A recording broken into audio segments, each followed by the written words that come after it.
Qu'est-ce qui est fondamental aujourd'hui pour un élu? La communication.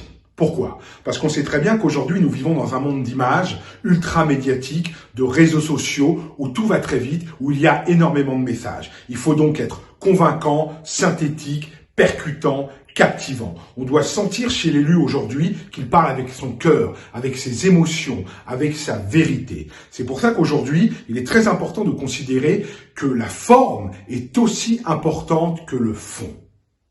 Bonjour, je m'appelle Bruno Flender, je suis coach et formateur en prise de parole en public et développement personnel.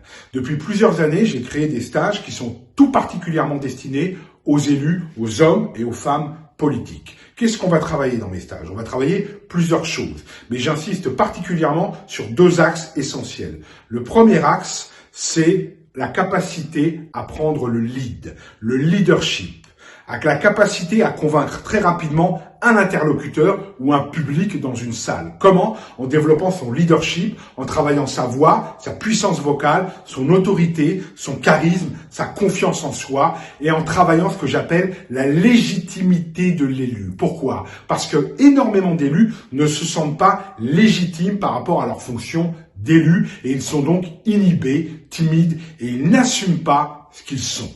Le deuxième axe que je vous propose de travailler, c'est ce que j'appelle en communication l'affirmation de soi et l'assertivité. C'est la capacité à convaincre en désamorçant l'agressivité du public. Pourquoi? Parce que énormément d'élus se retrouvent à devoir gérer de l'agressivité, de l'hostilité, voire même des attaques personnelles sur leur propre personne. Et que font ces élus? Ils font deux choses. Soit ils sont totalement déstabilisés, inhibés, timides et ils renoncent à combattre, soit ils se réfugient dans l'agressivité. Et agressivité contre agressivité, il est évident que c'est jamais très positif. Donc je vous propose de travailler ces techniques par des jeux de rôle qu'on appelle l'assertivité et la conviction, c'est-à-dire la capacité à séduire son public, à désamorcer l'agressivité de l'autre en faisant passer ses idées avec force et conviction.